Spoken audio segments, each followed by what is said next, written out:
غوث پاک نے جب یہ کہا کہ یہ رحمان کی آواز نہیں، یہ شیطان ہے، میرے لیے نماز معاف نہیں ہو سکتی، تو غوث پاک رضی اللہ تعالیٰ عنہ پر اس نے غرور اور تکبر میں لانے کے لیے ایک دوسرا حملہ کیا تھا اور کہا عبد القادر تم بہت پڑھے لکھے ہو، بہت علم ہے تمہارے پاس، تم پڑھے لکھے نہ ہوتے، علم نہ ہوتا تو آج میرے گمراہی میں آ جاتے۔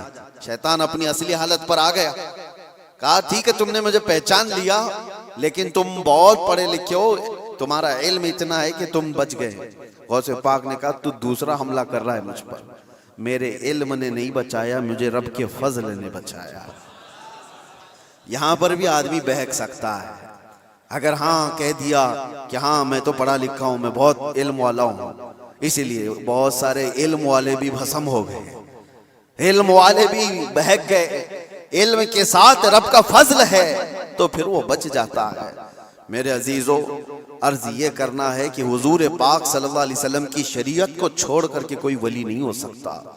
غوث پاک رضی اللہ تعالیٰ عنہ کی 11ویں کرنے والے، نیاز کرنے والے، سب سے میرا ایک ہی کہنا ہے اور سب کے لیے ایک میسج ہے کہ تمہاری 11ویں، تمہارے کھچڑے، تمہارے نیاز یہ فرض نہیں، نہ ہی واجب ہیں، مستحب کے درجے میں آ سکتے ہیں، لیکن فجر کی نماز سے لے کر عشاء کی نماز تک فرض یہ تمہارے اوپر ایسا ضروری ہے کہ اس چیز کے لیے کوئی معافی نہیں ہے۔ ایک سال تم نے دیگ نہیں بنائی، نیاز نہیں کی تو قیامت کے دن نہیں پوچھا جائے گا کہ تم غوث پاک کی فاتحہ کرتے تھے کہ نہیں کرتے تھے، یہ سوال نہیں ہوگا، لیکن یہ سوال ضرور ہوگا کہ فجر میں اٹھے کیوں نہیں تھے، یہ سوال ضرور ہوگا اتنی نمازیں قضا کیوں ہوئی تم سے۔ میرے عزیزو، نوافل اور مستحبات میں پڑی ہوئی یہ امت، میں منع نہیں کرتا، آپ شوق سے، ہم بھی کرتے، غوث پاک رضی اللہ تعالیٰ عنہ کے دربار میں ایصال ثواب کے لیے، مرحومین کے لیے ہم نیاز، فاتحہ، ساری چیزیں کرتے ہیں، لیکن اس کا مطلب یہ نہیں ہے کہ کل وہی ہے اور اللہ تبارک و تعالیٰ کی یہ عبادتیں کچھ معنی نہیں رکھتی، نماز نہیں ہے، قرآن نہیں ہے۔ عزیزان گرامی، میں ان لوگوں سے پوچھتا ہوں جو 2-2 3-3 گھنٹے قوالیوں پر رقص کرتے ہیں، قرآن کی ایک سورہ بھی تو سن کے دکھاؤ، وہ رب کا کلام ہے، اللہ کا کلام ہے، کسی قاری قرآن سے تم قرأت سن کر کے جھومو، پھر پتا چلے کہ ایمان تمہارے دل میں کتنا ہے۔ ڈھول باجوں پر رقص کرنے والی قوم، ایمان سے اگر تعلق ہے تو ان خرافات میں نہیں جا سکتا کبھی۔ ایمان مضبوط کرو، اولیاء کاملین کی جماعت سے وابستہ رہنا یہ ضروری ہے، لیکن اس کا مطلب صرف یہ نہیں جو بنایا گیا ہے۔ ہم سنیوں پر ایک بڑا الزام یہ لگایا جاتا ہے کہ یہ صرف چادر، گاگر، جلوس، فاتحہ، نیاز، 11ویں والے لوگ ہیں۔ میرے عزیزو، وہ ایک پارٹ ہے۔ ظالموں نے جس طرح کا یہ ہمارے اوپر الزام لگا کر رکھا ہے کہ یہ سجدے کرنے والے لوگ ہیں، قبر کی پوجا کرنے والے لوگ ہیں، اور مزارات اولیاء پر جا کر شرک و بدعت کرنے والے لوگ ہیں، دنیا کو یہ پھیلا کر کے رکھا گیا۔ ہم اس سے برات کا اظہار کرتے ہیں۔ ہم سنی مزار کو سجدہ تو چھوڑو، ہم رسول کو بھی سجدہ نہیں کرتے۔ سجدہ صرف اور صرف اللہ وحدہ لا شریک کے لیے ہے، عبادت صرف اللہ رب العزت کے لیے ہے۔ سجدہ تو دور کی بات، جھکنا بھی جائز نہیں ہے، جھکنا بھی جائز نہیں۔ ہم اس عقیدے کے حامل ہیں، الحمدللہ مزارات پر جاتے ہیں تو شرک و بدعت کے لیے نہیں، میرے مصطفیٰ کے فرمان پر جاتے ہیں، حضور پاک صلی اللہ علیہ وسلم کے فرمان کی بنیاد پر جاتے ہیں۔ اور رہی بات اولیاء کاملین کے مزارات پر جا کر دعا کرنا، یہ قرآن سے ہم اخذ کرتے ہیں کہ سیدنا زکریا علیہ السلام، زکریا علیہ السلام اللہ کے نبی ہیں، پتہ ہے بیت المقدس کے امام، قرآن میں ہے 3 پارے میں، سورہ آل عمران، آپ پڑھ کر کے دیکھنا، ان کو اولاد نہیں تھی، 90 سال کی قریب عمر ہو گئی تھی، لیکن اسی وقت بیت المقدس میں حضرت بی بی مریم کو لایا گیا تھا۔ حضرت بی بی مریم کا بھی معاملہ ایسا ہے، ان کی والدہ منت کری تھی، ان کے والد عمران، ان کی والدہ حنا، ان کو بھی اولاد نہیں تھی، انہوں نے منت کی تھی کہ اللہ اگر ہم کو تو بیٹا دے تو ہم بیت المقدس کی خدمت میں وقف کریں گے۔ بیٹا نہیں ہوا، بیٹی ہوئی۔ منت کے مطابق انہوں نے اپنی بیٹی کا نام مریم رکھا اور لا کر کے بیت المقدس میں وقف کر دیا بچپن میں۔ تو کس کو دیا جائے گا؟ جو بیت المقدس کے امام تھے، متولی تھے، حضرت زکریا علیہ السلام، ان کے ہاتھ میں دیا گیا کہ یہ بچی وقف ہے۔ حضرت زکریا علیہ السلام نے قبول کیا اور ایک محراب میں بچی کو رکھتے تھے۔ قرآن میں یہ ذکر ہے، میں بتا رہا ہوں آپ کو، اور حضرت زکریا علیہ السلام کہتے ہیں کلما دخل علیہا زکریا المحراب وجد عندها رزقا قالت یا مریم انا لکی هذا قالت هو من عند اللہ ان اللہ یرزق من یشاء بغیر حساب. جب حضرت زکریا علیہ السلام محراب مریم میں جاتے تو کہتے ہیں قسم قسم کے پھل وہاں پر رکھے ہوئے پاتے تھے. تو حضرت زکریا پوچھتے مریم یہ سب تیرے پاس کہاں سے آتا ہے؟ حضرت مریم کہتی ہے سب اللہ کی طرف سے ہے، اللہ جسے چاہے بے حساب رزق دیتا ہے. مریم کون ہے؟ نبی نہیں ہے. حضرت مریم ہاں اللہ کی ولیاں ہیں، پاکیزہ مقدس ہستی، لیکن ان کو اللہ تبارک و تعالیٰ نے وہ کرامات سے نوازا تھا. وہ بچپن میں پھل وغیرہ ان کو رزق کے طور پر پہنچ رہا تھا. اس کے بعد کی جو آیت ہے اب سنو، اس کے بعد یہ جو واقعہ ہے اس کے بعد کی آیت قرآن پاک میں سورہ آل عمران میں رب تعالیٰ فرماتا ہے ہنالک دعا زکریا ربہ قال رب ہب لی من لدنک ذریۃ طیبۃ انک سمیع الدعاء. زکریا علیہ السلام کو بھی اولاد نہیں تھی تو اسی مریم کے محراب میں کھڑے ہو گئے جہاں بی بی مریم تھی، کہا اے اللہ مجھے بھی ایک بیٹا عطا کر دے. ہنالک دعا زکریا ربہ، یہ قرآن کی آیت ہے. زکریا علیہ السلام نے اپنے رب سے دعا کی اللہ مجھے بھی ایک بیٹا دے دے، تیری جانب سے نیک و صالح بیٹا عطا کر دے.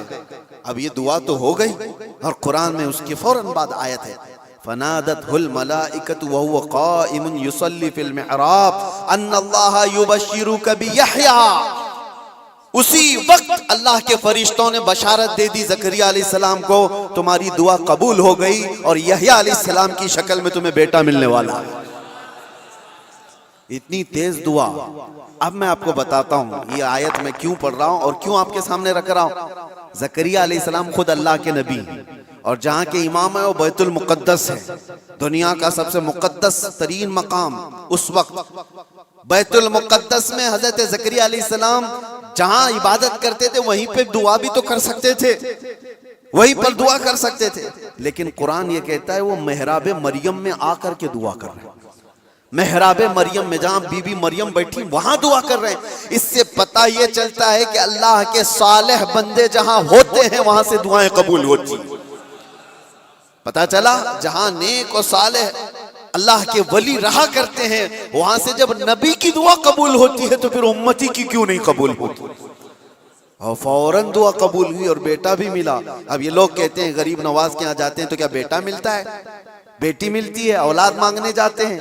ظالمو تمہیں پتہ نہیں زکریا علیہ السلام بی بی مریم کے پاس کھڑے ہو کر بیٹا مانگے تھے تو بیٹا نبی کی شکل میں ملا تھا. ہاں یہ نہیں ہے کہ وہ بی بی مریم سے مانگ رہے تھے، وہ اللہ سے مانگ رہے تھے، لیکن جگہ کون سی ہے؟ جگہ کا بھی اثر ہوتا ہے. ہاں ایک بات میں آپ کو بتا دوں کہ جگہ کا اگر اثر نہیں ہوتا تو مسجدیں اور یہ ساری چیزیں بنانے کی ضرورت کیا ہوتی؟ عبادت کرنے کے لیے بھی جگہ ہے، کھانا کھانے کی بھی آپ کے گھر میں جگہ ہے، حاجت میں جانے کے لیے بھی کوئی جگہ ہے، آپ کا ٹریٹمنٹ کرنے کے لیے ہاسپٹل میں بھی جگہ ہے. ہر چیز ایک ایک جگہ پر ہوتی ہے کہ نہیں ہوتی؟ ہوتی. جن لوگوں کا وہ ماننا ہے کہ کچھ بھی نہیں ضروری ہے وہاں جانا یہاں جانا، تو میں ان سے کہتا ہوں کبھی باتھ روم میں بیٹھ کر کے ڈاکٹر سے اپنا علاج کرا لو گے. جگہ تو جگہ ہی ہے، بیٹھے ہو نہیں ہے، آپ کو پتا ہے اس کے لیے ہاسپٹل جانا ہوگا، اس کے بیڈ پر سونا ہوگا، وہاں پر وہ کچھ ٹریٹمنٹ کرے گا. کیا ضرورت ہے پوچھتے ڈاکٹر سے آ جاؤ میرے ٹوائلٹ میں علاج کر لو، یہیں انجیکشن لگا لو. میرے عزیزو گندگیوں میں بیٹھا ہوا آدمی وہ اپنا علاج کرانے کے لیے بھی اٹھ کر کے چلا جاتا ہے. بلا تشبیہ بلا تمثیل میں آپ سے کہہ رہا ہوں کہ ہم پتہ نہیں کیسے کیسے گناہوں میں مبتلا ہیں. یہاں سے نکل کر کے ہم ان پاک ستھری جگہوں میں جاتے ہیں جہاں اللہ کے ولی آرام فرما، اور اس جگہ پر کھڑے ہو کر ہم اللہ ہی سے دعا کرتے ہیں اور پاکیزہ مقام کی برکت سے اللہ دعائیں قبول کرتا ہے. یہ سنیوں کا عقیدہ میں بتا رہا ہوں، ظالموں کا بنایا وہ نہیں پتا ہم کو. سنیوں کا عقیدہ یہ ہم ان پاکیزہ مقدس ہستیوں کی بارگاہ میں اس لیے جاتے ہیں. یہ ایک چیز نہیں ہے، ایسی کئی مثالیں ہیں، کئی مثالیں. حدیث الاسراء والمعراج جو حضور صلی اللہ علیہ وسلم کے معراج کا سفر ہے نا، اس سفر میں ایک روایت یہ بھی ملتی ہے کہ ایک جگہ پر حضور پاک صلی اللہ علیہ وسلم رک گئے. حضرت جبرائیل امین نے کہا یہاں پر آپ 2 رکعت نماز پڑھ لیں. حضور پاک صلی اللہ علیہ وسلم نے وہاں پر 2 رکعت نماز ادا کی اور اس کے بعد پوچھا جبرائیل سے یہ کون سا مقام ہے؟ توجہ، تو حضرت جبرائیل علیہ السلام نے کہا اے اللہ کے نبی یہ وہ جگہ ہے جہاں حضرت عیسیٰ علیہ السلام کی پیدائش ہوئی تھی. بی بی مریم سے حضرت عیسیٰ علیہ السلام کی پیدائش ہوئی تھی. وہاں پر حضور پاک صلی اللہ علیہ وسلم نے 2 رکعت نماز ادا کی. ہاں جگہ کو آپ صلی اللہ تعالیٰ علیہ وسلم نے اپنے نماز کا مصلی بنایا. اس روایت سے میں آپ کو بتانا چاہتا ہوں جہاں عیسیٰ علیہ السلام پیدا ہوئے وہاں ہمارے نبی نماز پڑھیں، اور جہاں میرے مصطفیٰ پیدا ہوئے ہو کیا وہ جگہ دعاؤں کی قبولیت کی نہیں ہو سکتی؟ صرف اتنا ہی نہیں میرے عزیزوں، مقدس مقامات کو اللہ تبارک تعالیٰ نے خود فرمایا ہے کہ آپ خانہ کعبہ جاتے ہیں طواف کرنے کے لیے. طواف کرنے کے بعد جیسی طواف ختم ہوتا ہے اس کے بعد سب سے پہلا کام آپ کا کیا ہے؟ قرآن کہتا ہے پہلے پارے میں وَاتَّخِذُوا مِن مَقَامِ إِبْرَاهِيمَ مُصَلَّى، مقام ابراہیم کو اپنی نماز کی جگہ بنا لو. مقام ابراہیم ہے کیا چیز؟ مقام ابراہیم کیا ہے؟ جا کر کے آپ دیکھنا اس میں ایک پتھر ہے جس پہ حضرت ابراہیم علیہ السلام کے 2 پیروں کے نشان ہیں. بس اس کے علاوہ کیا ہے؟ ایک پتھر ہے اس پر ابراہیم علیہ السلام کے 2 پیروں کے نشان ہیں. تو اس پتھر کے پاس رب تبارک و تعالیٰ فرماتا ہے تم اپنی نماز پڑھو. حاجی ہو کہ معتمر ہو کہ خالی طواف کرنے والا ہو، 7 چکر طواف کے بعد مقام ابراہیم پر وہ ضرور 2 رکعت نماز پڑھے گا. 2 رکعت نماز پڑھے گا. ان کو پتہ نہیں جو اعتراض کرنے والے وہ پوچھتے نہیں کہ پتھر کو عبادت کر رہے ہیں لوگ، یہاں پہ پتھر کو سجدہ کرنے جا رہے ہیں. نہیں ظالموں، پتھر کو سجدہ نہیں کر رہے، یہ رحمان کا حکم ہے. رحمان کا حکم ہے، اس لیے حکم ہے کہ وہ پتھر اب افضل ہو گیا جس پر اللہ کے نبی کے پیروں کے نشان ہیں، جس پر کھڑے ہو کر ابراہیم علیہ السلام نے پورے کعبے کی عمارت تعمیر کی تھی. وہ پتھر افضل ہو گیا.